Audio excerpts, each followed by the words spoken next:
1000 ஆண்டுகளாக ஸ்ரீரங்கத்தில் பாதுகாக்கப்படும் ராமானுஜரின் உடல். ராமானுஜர் தன்னோட 120வது வயசுல ஜீவசமாதி அடைகிறாரு. அவருடைய பூத உடல் ஸ்ரீரங்கத்துல இருக்க ரங்கநாதருடைய வசந்த மண்டபத்துல பிரதிஷ்டை செய்யப்பட்டிருக்கு. அவருடைய திருமேனிக்கு தானான திருமேனி அப்படின்னு அழைக்கப்படுது.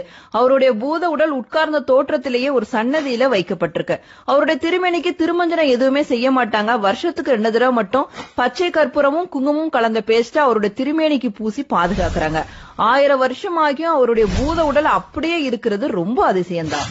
ஸ்ரீரங்கம் கோயிலோட நிர்வாகத்தை நெறிப்படுத்தின பெருமை ராமானுஜரையே சாரும். பல வருஷத்துக்கு முன்னாடி வைணவ துறவிகளை எரிக்க மாட்டாங்க, மாறாக அவங்கள திருப்பள்ளிப்படுத்துவாங்க. அப்படித்தான் ராமானுஜர் உடலையும் திருப்பள்ளிப்படுத்தி வச்சிருக்காங்க. இன்னைக்கும் அவரோட திருமேனியில கண்கள் திறந்திருப்பதையும் கையில நகத்தையும் தலைமுடி எல்லாத்தையும் நம்ம பார்க்க முடியும். 1000 வருஷம் கழிச்சியும் திருச்சி ஸ்ரீரங்கத்துல இருக்க ரங்கநாதர் கோவில்ல ராமானுஜர் உடல் இன்னைக்கும் இருக்கிறத பார்க்கறப்ப பிரமிப்பாதான் இருக்கும்.